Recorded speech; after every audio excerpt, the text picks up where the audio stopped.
Alright, so we've completed the face, but I wanted to show you a quick way to sort of run some touch-ups on this. One of the first things I want to do is I'm going to do a mesh separate, and that's going to disconnect my eyeballs as a solid object to my mesh itself. I could turn on symmetry real quick, and hope I grab both of the ones that I wanted. Oh, nope. And I'm going to actually isolate this.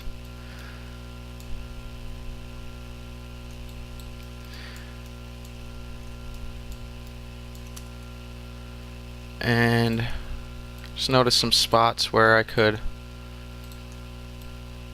kind of more closely sort of create this eyelid. I'm going to bring these in. But I'm going to get to some pretty cool stuff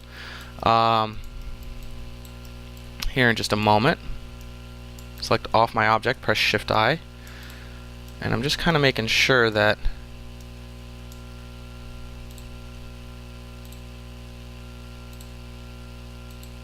going directly around the eye is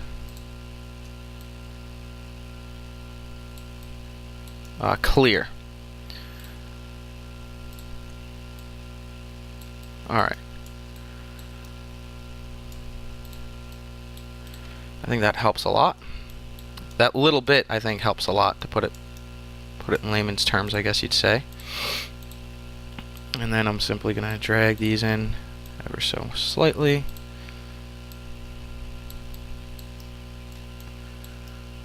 Rotate around.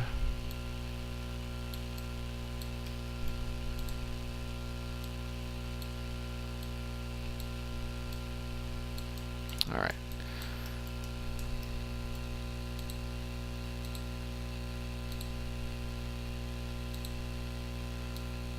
And like so. All right. So now that I've got this far, I'm gonna soft select, soften edge, sorry. Now that I've got this far, I'm going to do the same thing with the mouth, with the interior of the mouth. I'm going to create one more edge loop actually on the inside here. And that should give me a little bit more wiggle room when I get to what I'm about to show you.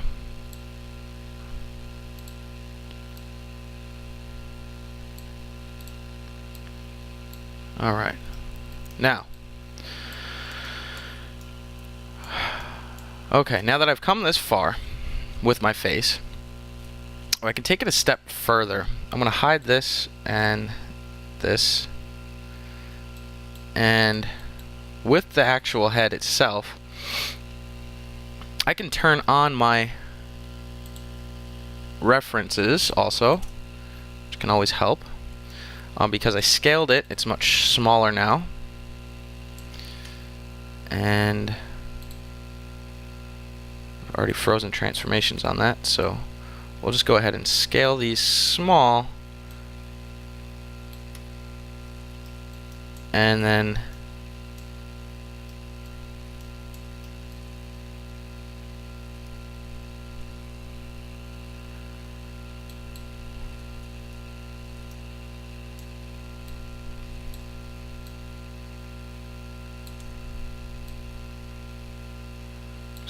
get as close to matching it again. And here, I know I modeled this to be about here, give or take.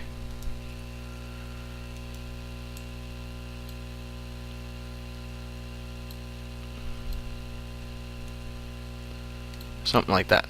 Alright. So I'd say that's a pretty good start to getting the references back into place. And the next thing I'm going to do is edit, delete all by type, and history. Now, this is actually pretty neat. I'm going to show you how to get some more information in here, and we're going to do it by using a smooth, but we're going to bring it back to its original state in a second. In here, I'm going to use my mesh tools and sculpting tool and sculpt tool, and because I have more geometry, I'll be able to do a lot more with this. And whoa, I need to go into my tool settings, the little hammer over here, and let's make the strength 0.1, and maybe 0.05.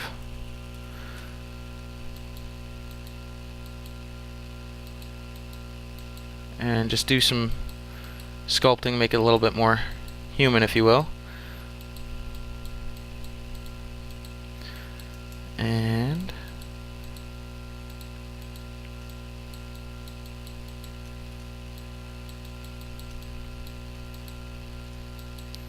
so I'm going around the cheekbone area, creating a little bit of cheeks here.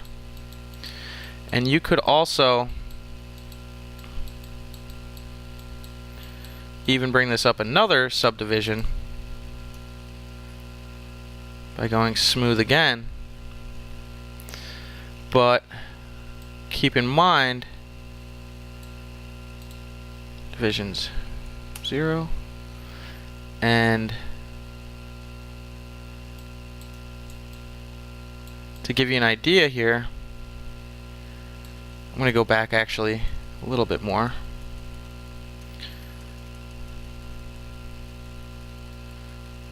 You can bring down the smoothness as I just showed you, but instead of running it twice, I'm going to do one smooth, and I'm going to make the divisions 2. And you'll see I have a lot more information here. So we're going to keep the information in here until we're finished, and every time I change my subdivision, 0, 1, 2. 2 is probably the highest I would go with this. You'll see all that extra geometry, which is good because it allows us to include higher detail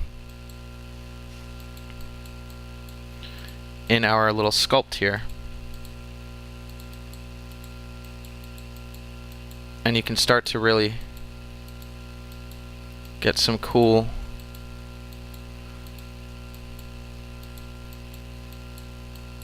and then we have a little indent typically right about there. And I'm not really following my references, I'm just kind of, you'll see that it's starting to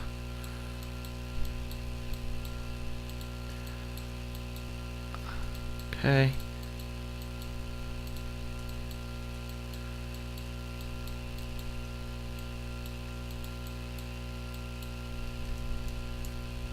Bring my brush smaller.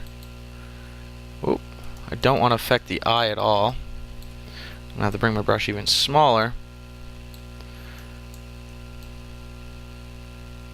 And I could start to get some cool little details in here as I just sort of sculpt away on them. You can do, a lot of people use ZBrush and Mudbox, Autodesk Mudbox. It's free, so you can go ahead and use that. I'm not going to show you how to use it because it takes too much time, but there's plenty of tutorials online showing you how to use it. It really would be like an entirely another class, so I'm just going to keep with Maya to show you some of the basic fundamentals of sculpting in here. This is not required, but it can help and make your mesh look better. And in my lips, I just want to make them a little bit more full, but I don't want it to go too crazy.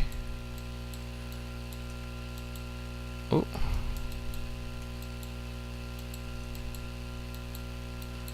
But sort of adding this information certainly helps.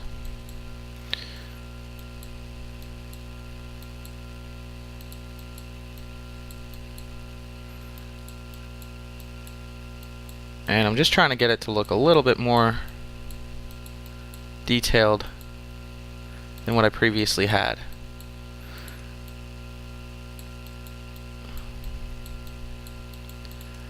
And I'll bring my brush even smaller actually, because I'm not getting the results that I really would like to get. And make this 0.025. And actually Mudbox really works the same way. They're both Autodesk software, so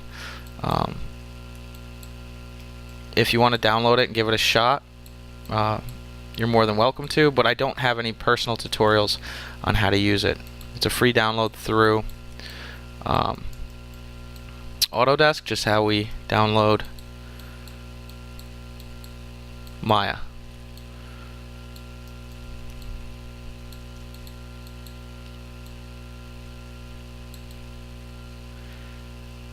Alright. Alright, I'll smooth this section out a little bit more.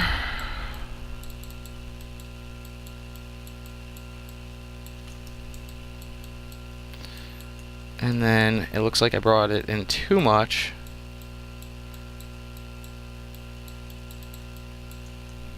Now I'm gonna smooth it out even more. And keep that little subtle little indent there.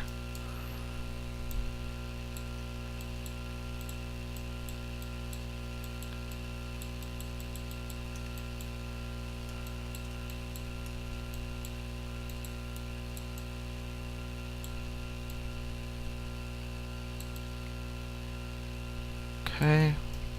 I'm just running smooths and sort of just some basic modeling stuff. Smooth and control, so we all know how to use this. And when we get done with it to a point where we're kind of happy with the results, we bring it down to the first subdivision level again.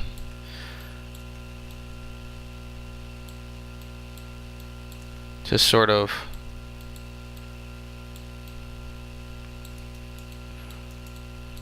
and my cheeks are definitely going to be wider.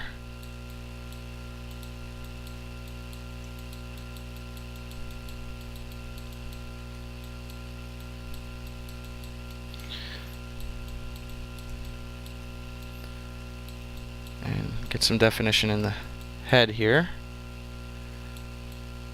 where the skull is. Something like that. Don't want it to go too much, but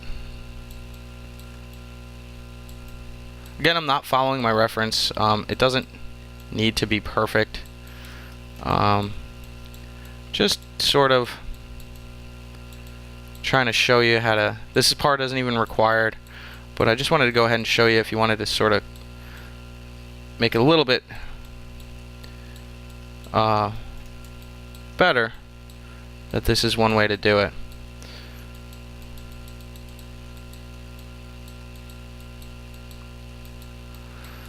Okay.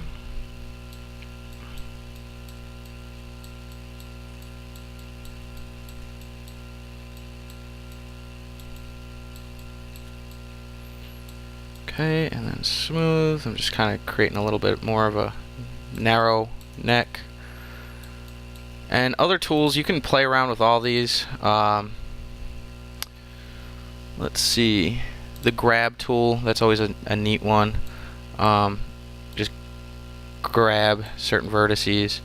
I'm going to bring that strength down. 0.025 I had it at.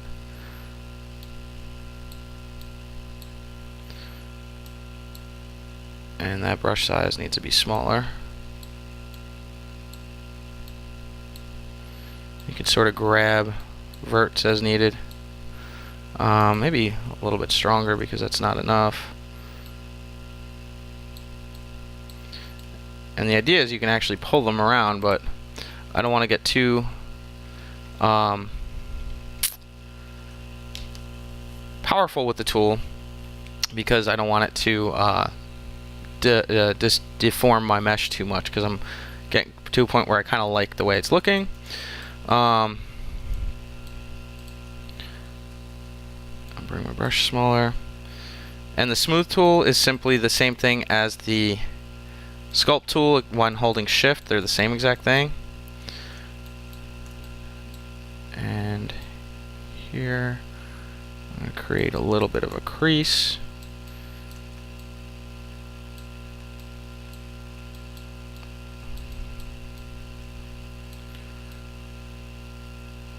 Alright. And you could do a little touch-ups in the air, but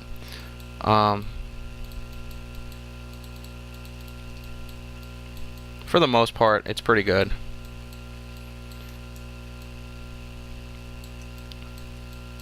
Alright. So he's starting to look a little bit more human. I'm going to leave it at this point. I'm pleased with it for now. It doesn't need to be perfect, as I mentioned. Just try to give it a little bit more of a little extra detail there for you. Now what I can do is when I go to my poly smooth face and I bring this divisions down, I've basically sculpted on the higher geometry, but it makes it a little bit easier. And then 3, oh, excuse me,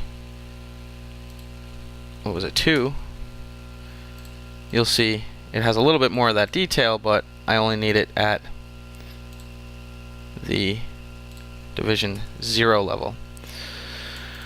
Anyway, so that helps to include a little bit more geometry for you, and it kind of helps create some extra detail in there in the model for you. The last thing I'll do is the hair, and then I can turn back on my base mesh, and I have got my head to my body there. So yours doesn't need to look exactly like your mesh, or your reference. It just needs to look like a face. So I know this is a difficult lab, but it's a super important one, and I hope you enjoyed watching all these videos on creating the face. And stay tuned for the next one, where we get into combining the head to the body. Alright, so thanks for watching, and stay tuned for the next one.